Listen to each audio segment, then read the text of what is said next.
Bonjour tout le monde, j'espère que vous allez bien, c'est votre bon vieux Sunejin qui est là à proposer le Wrestling News d'aujourd'hui avec comme programme de l'émission le résumé de WWE Raw et on terminera avec Naomi.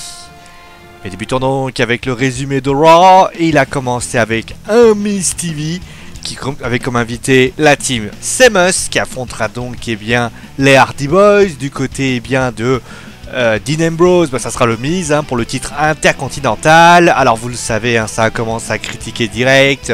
Ouais, vous nous aimez pas le WWE Universe, vous nous tournez le dos. Et finalement, cela s'est transformé.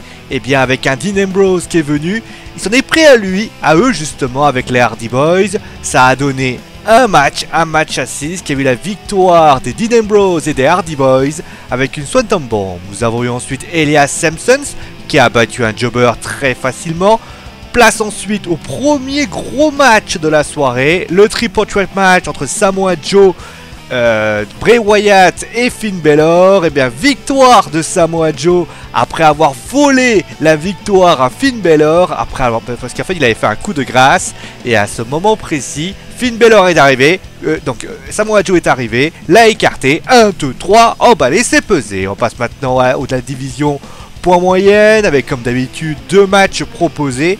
Rick Swann qui a battu Noam Dar avec un Phoenix Splash. A noter d'ailleurs que Sasha Banks, la nouvelle partenaire de Rick Swann, sera dans le 205 Live. Et du côté du titre poids moyen, Neville est dans un match par équipe avec TJP contre Jack Gallagher et son adversaire dans Challenger Austin Harris. Victoire de Austin Harris et de Jack Gallagher avec à last Chancery. On passe maintenant à Alexa Bliss. Alors Alexa Bliss, elle a commencé à critiquer un peu à la manière de ce qu'elle avait fait il y a quelques temps avec le fameux This is your life. Et oui, la vie de Bayley.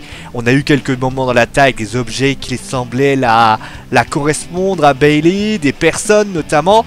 On avait d'ailleurs l'ex de Bayley qui est la meilleure amie de Bayley. Et après, voilà, vous m'avez pas aimé, tu pensais qu'à la lutte. Et finalement, Bayley est venue, s'en est pris à Alexa Bliss, mais pas suffisamment, puisque malheureusement pour l'ex-championne féminine de la WWE de Raw, malheureusement pour elle, Alexa Bliss réussit à calmer Bayley. On passe maintenant avec le main event.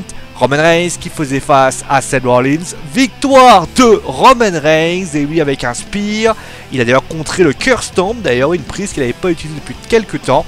Victoire donc de Roman Reigns sur Seth Rollins avec un spear. On passe maintenant à Naomi.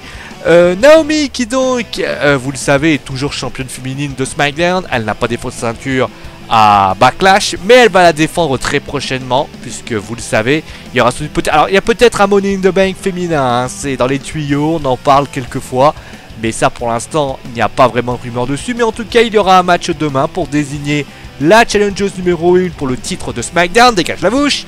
Et donc, au niveau des prétendantes, donc on est à 5, et d'après ce que l'on dit, celle qui pourrait être favorite de cette histoire pourrait s'appeler tout simplement Natalya. La raison pour laquelle on pense ça, c'est que Natalya a soumis Becky Lynch à Backlash, et il pourrait imaginer cela avec une victoire donc de Natalya demain pour un match de championnat contre Naomi. Voilà, vous le savez tous, c'est donc la fin du Wrestling News. J'espère que l'émission vous a plu.